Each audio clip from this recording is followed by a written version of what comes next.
quand de mains nues s'étreignent, la tienne rejoignant la mienne, dans une même oraison, se fondant dans un seul pardon. Quand deux mains nues se joignent, où chacune veut que l'autre gagne, quand ta grâce embrasse ma foi, et ma foi embrasse ta croix. Quand ces mains vides en prière, où nous disons notre Père, et toi tu dis mes enfants, alors je crie Seigneur, je t'aime tant, et les doigts se croisent et se caressent, et les mots partagent leurs promesses, sur un trône victorieux, à genoux sur un même prie-Dieu. Bonjour à tous, dans ce geste des deux mains nues qui se joignent, la grâce et la paix vous sont données de la part de Dieu, Père, Fils et Saint-Esprit. Nous allons écouter Robin nous lire le texte d'aujourd'hui dans Acte 2. Puis c'est Jean-Philippe qui nous donnera la prédication et nous poursuivrons en prière.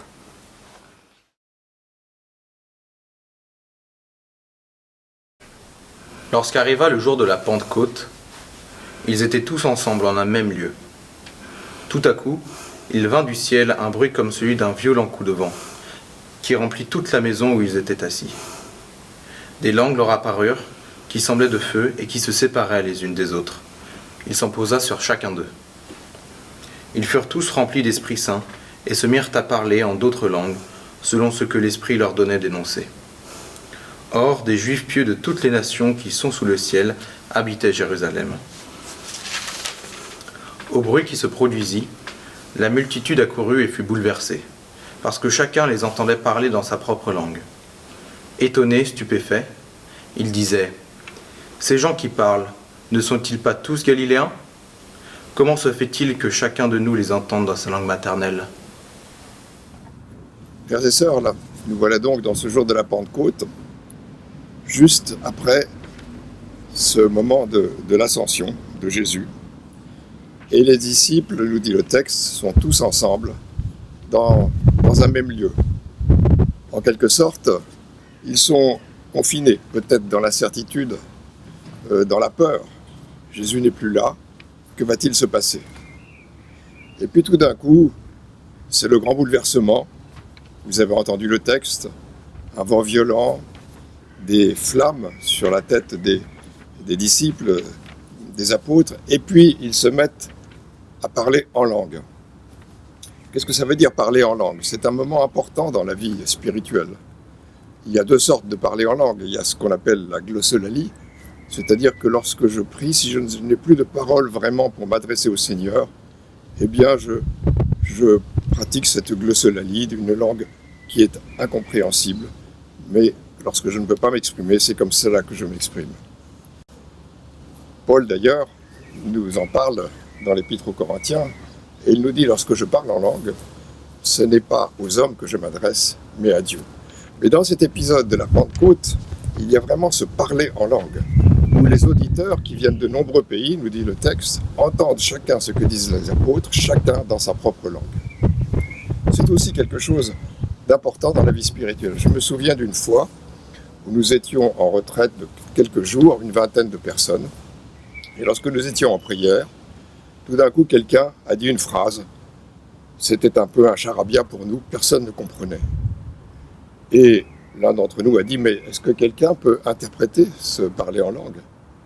Et une personne qui était là a dit, mais moi, je connais l'hébreu, j'ai bien compris, et cette phrase signifie, cela vient du Père. C'était quelque chose pour nous d'extrêmement fort. Ça voulait dire que Dieu, au fond, cautionnait ce que nous vivions, et qu'il était avec nous pendant cette retraite. Donc avec ces phénomènes, avec cette effusion de l'Esprit Saint, Dieu frappe, on pourrait dire qu'il frappe un grand coup. On peut dire que on le sait, c'est le départ de l'Église. C'est le départ de l'Église, les actes des apôtres qui vont décrire par la force de l'Esprit Saint précisément, tout ce qui va se dérouler dans l'évangélisation de la parole, Et ça commence par ce magnifique, puissant discours de Pierre.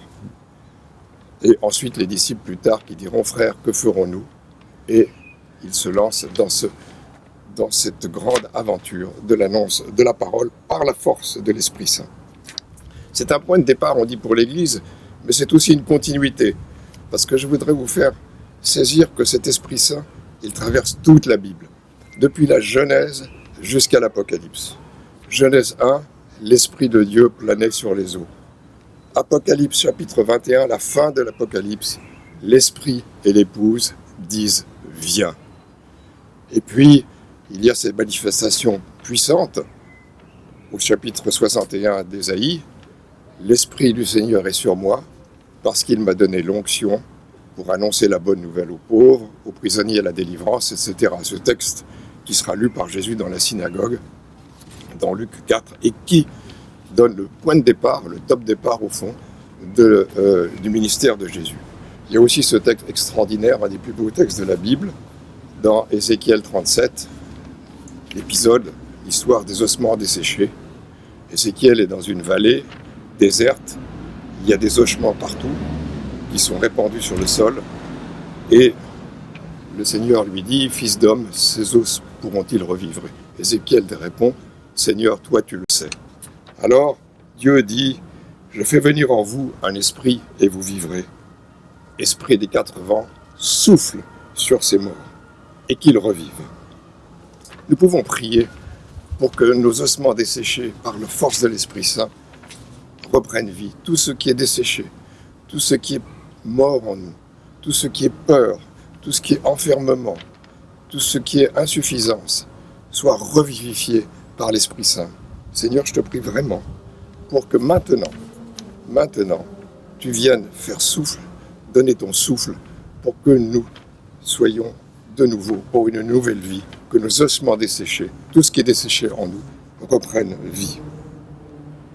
D'ailleurs, au chapitre 1 des Actes, au moment de l'Ascension, Jésus dit à ses disciples, vous recevrez une puissance. Et l'Esprit Saint, c'est la puissance de Dieu qui se manifeste dans nos vies, qui se manifeste dans l'Église. Et ce n'est pas seulement pour les apôtres au moment de la Pentecôte, mais c'est pour chacun d'entre nous, dans toute l'histoire de l'Église, et pour chacun d'entre nous, maintenant et dans la vie de l'Église. Sans l'Esprit Saint, il n'y a pas d'Église. L'Église est charismatique où elle n'est pas. Si l'Église ne vit pas par l'Esprit Saint, si elle ne vit pas par les dons de l'Esprit Saint, qu'elle les prodigue et qu'elle les pratique, l'Église, c'est une ONG bien pensante, comme une autre, c'est une ONG humanitaire, tout ce qu'on voudra, mais ce n'est pas l'Église du Christ. L'Église est charismatique, c'est-à-dire qu'elle vit sous la force de l'Esprit Saint où elle n'est pas. C'est ce souffle, frères et sœurs, qui fait l'Église, qui fait notre Église. Et ce qui s'est passé à la Pentecôte n'a jamais cessé depuis.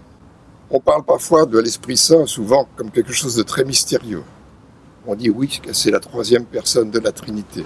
Qu'est-ce que c'est donc? Mais il est omniprésent, comme je le disais, dans l'Église, dans la parole, dans les Écritures, dans l'Évangile. L'ange dit à Marie, l'Esprit Saint te couvrira. Tout par l'Esprit Saint. Cet Esprit Saint qui nous rejoint aussi au plus profond de nous, dans toute notre personne, dans nos entrailles, notre corps, notre âme et notre esprit. Et nous pouvons prier pour que cet Esprit Saint nous pénètre, qui nous transperce dans toute notre personne, car nous sommes corps, âme et esprit. Et c'est ainsi que Dieu nous rejoint. N'ayons pas peur de cette ivresse de l'Esprit Saint. N'ayons pas peur d'être pris par le vin doux, comme on le dit des disciples dans ce récit de la Pentecôte. Que cet Esprit Saint nous propulse dans la mission, dans l'annonce de la parole, dans la prière, dans l'intercession. Paul nous dit, dans 2 Timothée 1, « Car ce n'est pas un esprit de timidité que Dieu nous a donné, mais un esprit de force, d'amour et de sagesse. » Emparons-nous de cet esprit qui nous fait dire, par des sons ineffables, comme le dit Paul, nous fait dire « Abba, Père », demandant toujours cet esprit de Dieu, ce renouvellement. Le mot renouvellement est important et Paul insiste aussi là-dessus dans 2 Timothée 1. C'est pourquoi je t'exhorte à ranimer le nom de Dieu que tu as reçu par l'imposition de mes mains. Car ce n'est pas un esprit de timidité que Dieu nous a donné, mais un esprit de force, d'amour et de sagesse. Frères et sœurs, revêtons-nous de cet esprit de force, d'amour et de sagesse. Amen.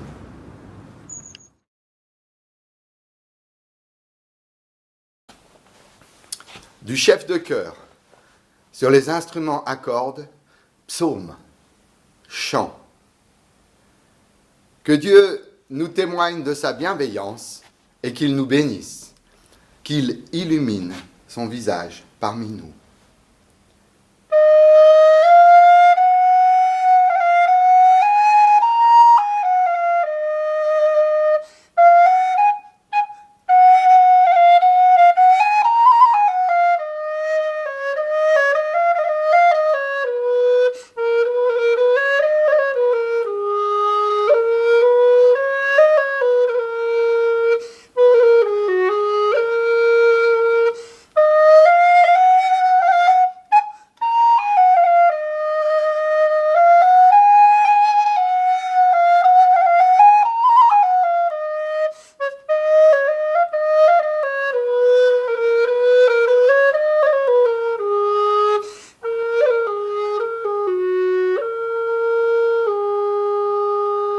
Afin que l'on connaisse ton chemin sur la terre, et parmi toutes les nations ton salut.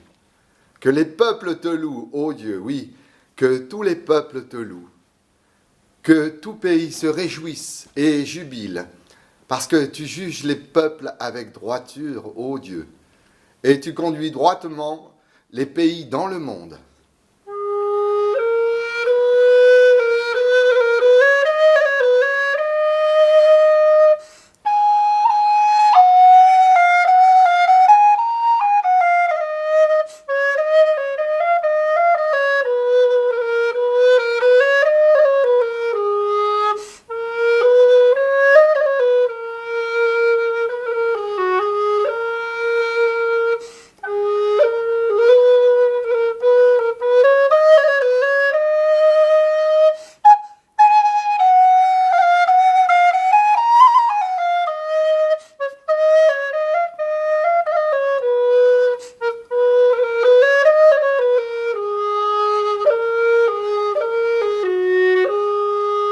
Que les peuples te louent, ô Dieu.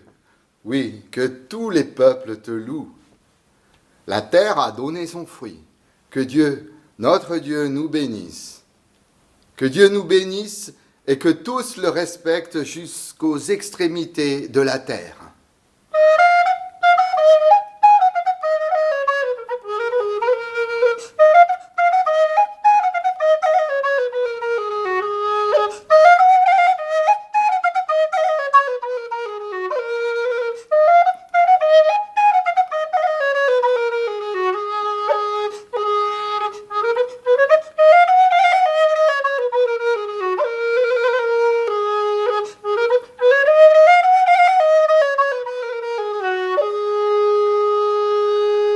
C'était le psaume 67, le psaume de la Pentecôte. Juste 2 points pour illustrer cette Pentecôte. Le premier concerne l'entête sur les instruments à cordes. À l'époque, les instruments à cordes, c'était principalement la harpe, la lyre et le luth. La harpe, c'est une caisse de résonance avec un arbre et des cordes comme ça tendues.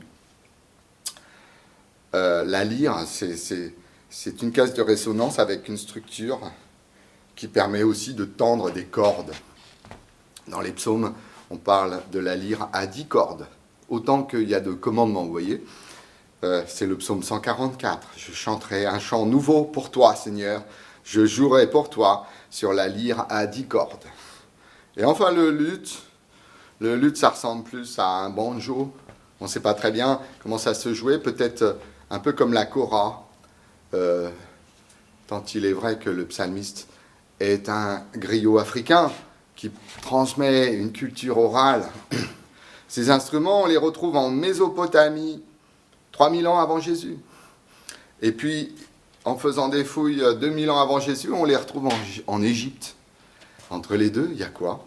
Il y a le pays de Canaan, donc ils ont piqué des instruments qui avaient été inventés ailleurs. Un peu comme nous, quand nous chantons un negro spiritual, vous voyez, dans le désert, Dieu a parlé, let my people go. On est en train de chanter un chant d'un esclave noir américain qui chante des paroles qui lui viennent de textes hébreux, alors que nous-mêmes, nous ne sommes, pour beaucoup d'entre nous, ni noirs, ni américains, ni esclaves, ni hébreux. Vous voyez comme quoi, déjà, le chant est une Pentecôte qui dépasse toutes les cultures. Parlons maintenant de la parole qui est écrite dans ce psaume. Augustin disait « Rien dans l'écriture qui ne résonne du Christ ». Le Christ est la caisse de résonance de chacun de ces trois instruments dont je viens de vous parler. Et vous voyez comment le Christ et la Pentecôte est la réponse à cette prière du psalmiste dans ce psaume 67. Il le répète 3 fois. Que les peuples te louent, ô Dieu, c'est le verset 4. Que tous les peuples te louent. Au verset 6, que les peuples te louent, c'est son refrain en fait, c'est son souhait. Ô Dieu, que tous les peuples te louent. Et enfin au verset 8, que Dieu nous bénisse et que tous le respectent jusqu'aux extrémités de la terre. On est là dans ce projet de la Pentecôte qui nous atteint, et nous-mêmes, à Sèvres, à Meudon, à Ville-d'Avray ou ailleurs. Nous sommes une réponse aux prières de ce psalmiste qui a pensé à nous il y a 2500 ans, ce qui va nous inviter nous-mêmes à prier pour les autres. L'évangile, ce n'est pas un truc qu'on garde pour soi, c'est un truc qui se partage. Donc n'hésitez pas à prier et à donner cet évangile aux autres. C'est quelque chose qui nous coule à travers les doigts comme de l'eau. Et Christ est la réponse à cette prière du psaume 67. On pourrait dire que ce psaume, on pourrait l'accuser, certaines mauvaises langues, de prosélytisme, mais en fait, c'est de l'altruisme. Il ne va pas garder pour lui ce trésor de foi, de vie, de liberté qu'il a découvert. Il va le partager. Ça sera notre programme pour toute cette semaine. Et dimanche prochain, nous continuerons sûrement dans ces cultes Internet avec le psaume 1 qui m'intrigue souvent. Alors je vous laisse le méditer d'ici dimanche prochain. En attendant, recevons la bénédiction de la part de Dieu. Le Seigneur vous bénit et vous garde. Le Seigneur fait resplendir sur vous sa lumière et vous accorde sa grâce. Le Seigneur tourne son visage vers vous et vous donne la paix. Et poursuivons en chantant ce psaume 67.